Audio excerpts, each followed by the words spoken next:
Now to the somber anniversary in Boston today, 1 year after the deadly marathon bombings. 3 people were killed, more than 260 hurt in an attack that shocked the city and the nation. Today's ceremony touched on America's spirit and perseverance. Hundreds of survivors and first responders came together at a special tribute near the finish line, and Vice President Joe Biden reminded the crowd that the nation stands with them. We are Boston. We are America. We respond. We endure. We overcome, and we own the finish line. We have team coverage tonight of the 1-year anniversary of the marathon bombings. We begin with CBS 2's Jessica Schneider. She was near the finish line last year, right after her brother finished the race. Jessica? Well, Christine, this is an emotional day for all of us who were here 1 year ago, but people are saying they are ready for another race. We're standing 1 block from the finish line on Boylston Street. Last year, it was the scene of horror, but this year, people are pledging to make that phrase, Boston Strong, a reality. The city of Boston standing still at the exact moment 2 bombs rocked this site 1 year ago. Survivors walked despite the drenching rain and strong wind from inside a solemn ceremony to the finish line on Boylston Street that will once again welcome marathoners at this year's race happening next week. Even though the memories still bring tears to our eyes, our heartaches for those who were lost, it's still a comfort to be here with family and friends who got us through that tragic day. Former Boston Mayor Thomas Menino led this city in the hours after the blasts and in the days that culminated with a citywide shutdown and manhunt for alleged bomber Dzhokhar Tsarnaev.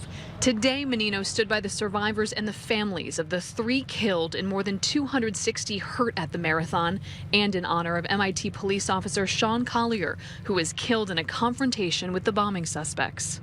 I'm having a hard time when I see her on the TV. It's killing me inside.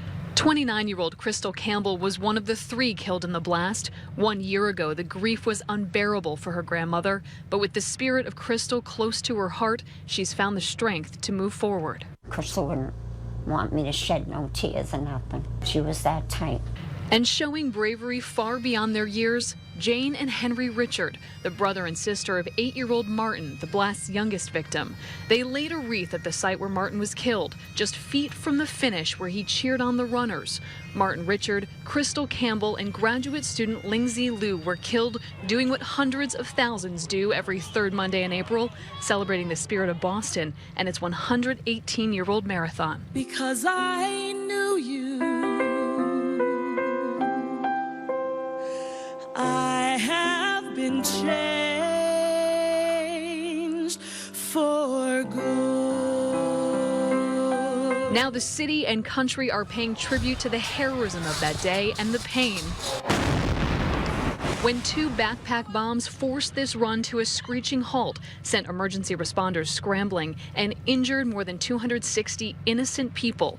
Vice President Joe Biden came to Boston to encourage the strength that has resonated here.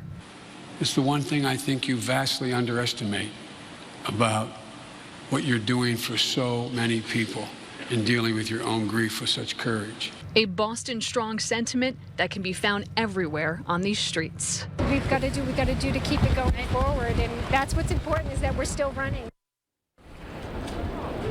So as you heard, people are determined to make this marathon as festive as marathons past, but there will be a lot of changes. Streets around the finish line will be blocked off to traffic. Police will be searching people with large bags and backpacks. And of course, there will be a much larger police presence come Marathon Monday. We are live in Boston. Jessica Schneider, CBS 2 News. Jessica, thank you.